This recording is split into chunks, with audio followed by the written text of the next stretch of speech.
Արցախի հոգեկան առողջության կենտրոնից Սյունիքի մարզային արտահոգեբուժական դիսպանսեր տեղափոխված մեր զրուցակիցը մինչ օրս չի կարողանում հաշտվել առանց Արցախի իրականության հետ, շեշտում է ինքը որոշել էր մնալ։ Ես կամքով դուրս չէի գալու, ապրելու էի, հողը կար, ջուրը կար, ուրիշ ինչ էր պետք։ Բա որ ադրբեջանցի կային։ Ադրբեջանցի կային, արդեն էդի ուրիշ ճաշերը,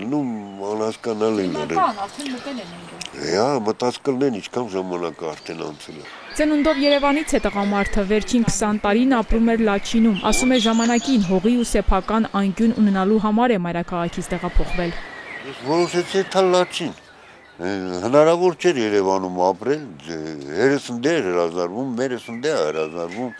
սա հրաժարվում են։ Սյունիքի մարզային արտահոգեբուժական դիսպանսերում նրա պես 6 հոգի այժմ բուժում է ստանում։ Ըստ Հայաստանի առողջապահության նախարարության տվյալների, տեղահանության օրերին Արցախի հոգեկան առողջության կենտրոնից ընդհանուր առմամբ 25 հիվանդներ են տեղափոխվել Հայաստան եւ հաստատվել տարբեր դիսպանսերներում։ Մեր զրուցակիցը եւ նրա պես շատերը անգամ 2 տարի անց դուրս գրվելու դեպքում գնալու տեղ չունեն։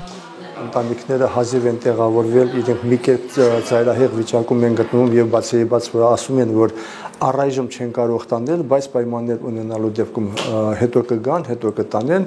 կան հիվանդներ, որ ընդհանրապես ոչ ոք չունեն։ Մեծ աշխատանք կատարեց միջազգային Կարմիր խաչը, նրանք եկան եւ ուրեմն բոլոր պացիենտների հետ մեկ առ մեկ զրուցեցին։ Երկարամյա տնօրեն Արարատ Վարդանյանն ասում է, կապ չունի, թե հիվանդը ծնունդով որտեղից է, խնդիրը մնում է մշտապես բաց։ Դիսպանսերը ըստ օրենքի իրեն վերապահված բուժական գործառույթն իրականացնում է, խնամքը նույնպես, բայց դուրս գրել չեն կարողանում։ Կան հիվանդներ, որոնք կարող են դուրս գրվել, նրանք կարող են ապրել ինտերնատներում,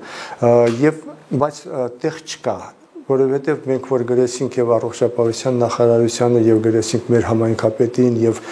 մարզպետին գրեցինք, փորձեր արվեցին հնարավորինս օգնել մեր պացիենտներին։ 3 հոգի տեղավորվել էին մեր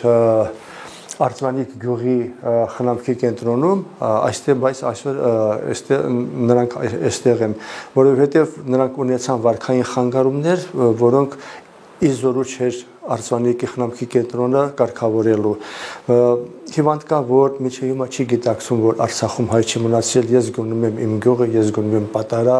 հիվանդ կա, որ չէ, ես գնում եմ Երևան, բայց Երևանը ոչ ոք չունի, կմնա փողոցում։ Ստիպված ենք լինում երբեմն պահել, մինչև գտնենք որևէ հարազատի կամ որևէ կացարան, որպեսզի պացիենտը ինքը դուրս գրվելուց ինչ որ ապրուստի միջոց ունենա։ Առողջապահության նախարարության պատասխանատուները խնդրին տեղյակ են։ Գևորգ Փաշիկյանն ասում է, դիսպանսերը պետք է փորձի դուրս գրված անտուն կամ միայնակ հիվանդին մի տեղ ուղղորդելու տարբերակ գտնել։ Նման դեպքերում դիմում են աշխատանքի եւ սոցիալական հարցերի նախարարությանը, մարդու իրավունքների պաշտպանին ասում է։ Սոցիալական տներում եւ տարեցների համար նախատեսված վայրերում, նաեւ իրանք ինտերակցիաներում ունեն հատուկ վայրեր, որ նախատեսված է հենց Արցախից տեղահանված պացիենտ։ Հասկանալի է, բայց հոգեբուժական կլինիկաները չեն կարող պացիենտին, եթե դրա կարիքը չկա, առողջապահական տեսակետից երկարատև պահել։ Առայժմ Հայաստանի Հանրապետությունում ունենք ընդամենը 1 հոգենևրոլոգիական ինտերնատ, դա Վարդենիսի հոգենևրոլոգիական ինտերնատն է, կան նաև առանձին խնամքի տներ, ինտերնատներ, որոնց տարողությունը մեծ չէ, բայց երբ որ մենք հաշվում ենք կարիքները, եթե գոնե Սյունիքի եւ Վայոց ձորի համար ինտերնատ կառուցվի, որը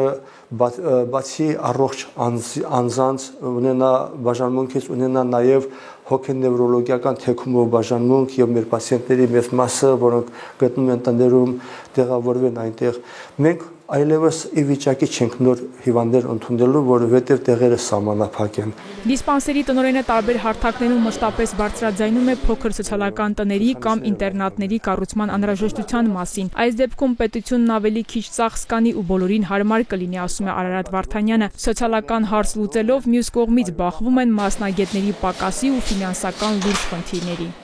Սկսած 2014 թվականի նոյեմբեր ամսից մեր փրկությունը կայացել է Իշնորի Զանգեզուրի պղծամոլիբդենային կոմբինատի։ Նրանք ամեն ամիս 2 միլիոն դրամ գումար էին հատկացնում սննդօգնությանը, մի մասն էլ մենք էինք տրամադրում եւ բավարար կերպով սնուցում էինք։ Հոգեբուժական դիսպանսերները մի շարք գործառույթներ ունեն։ Տնօրենն ասում է աշխատանքային պայմանները լավ են, ինքը կօգնի նորեկ մասնագետին ոլորտում կայանալ։ Մնում է բուհն ավարտողները դիմեն ու ցանկանան այս գործով զբաղվել։ Սիրուն աղջիկ, մեր կապանի, իմ սրտի հետ, խավ միանի, ես կտանեմ, նա ձեր հետ բոլոր, միայն մի թող ինձ տխուր մոլոր,